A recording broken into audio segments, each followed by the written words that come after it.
మీద వేస్తే నీకు చులువుగా ఉంటుందని దేవుడి వాక్యం సెలవిస్తుంది. ఈరోజు మనం ఏం చేస్తున్నామంటే మన భారాలు మనం మీదే పెట్టుకొని నాకు భారం దిగలేదంటే మొన్న సేవకురాలు చెప్పింది, ఒక ఆమె గడ్డి మొప్పు మోసుకొని వస్తూ ఉందంట. ఒక టాటర్ తమ్ముడు ఆపాడంట, ఎక్కి అమ్మ ముసలి ఆ బండి మీద వేసుకొని కూర్చో ఎక్కువ టాటర్ చేస్తే ఈ ముసలి అంట ఏం చేస్తుందంట, ఆ గడ్డి మొప్పు నెత్తినే పెట్టుకొని టాటర్లో కూర్చొని ఉందంట. ఎంత అవిధానంగా ఉంది చూడు. తక్కువలో వేసి కమ్మ కూర్చోవచ్చు కదా, తక్కువలో ఎక్కి కూర్చొని కూడా అంట ఈ నెత్తి మీద మేత మొప్పు పెట్టుకొని ఉన్నాను. అందుకని నువ్వు తక్కువ ఎక్కపోతే ఏం పోయింది? అసలు అంత గుడ్డితనంలో ఉన్నారు.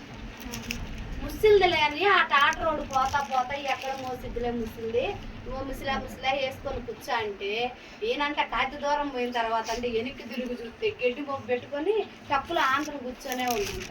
ఈరోజు దేవుడు మనతో కూడా మాట్లాడేది ఏంటంటే, నీ భారం తీసి దేవుడి మీద వేసి దేవుడు సులువైన మాటలను తీసుకొని నువ్వు ధైర్యంగా ఉన్నానంటే, మనమేమో మన భారాలు మన మీదే పెట్టుకుంటాము, మన బాధ్యతలు మన మీదే పెట్టుకుంటాము. దేవుడు చెయ్యాలంటే నీవు దేవుడి మీద వేస్తే అప్పుడు దేవుడు నీకు కార్యాలు చేస్తాడు, అప్పుడు దేవుడు నీకు విడుదల ఇస్తాడు, అప్పుడు నీ భారం నీకు సులువుగా ఉండిద్ది. నీ భారం నీ మీదే పెట్టుకుంటే ఏమి సులువు అయ్యిద్ది? ఇప్పుడు కాడ ఎత్తుకొని పోతున్నాము, అది దింపమన్నప్పుడు దింపితే భోజనం సులువు అయిపోయింది. కానీ వాడు దింపకుండా కూడా నేను దేవారాత్రులు ఈ భుజం మీదే పెట్టుకొని ఉంటే ఎవడేం చేయలేడు కదా. దేవుడు ఏం చెబుతున్నాడంటే, నీ భారం తీసుకొచ్చి నా మీద వెయ్యి, నేను నీకు విశ్రాంతి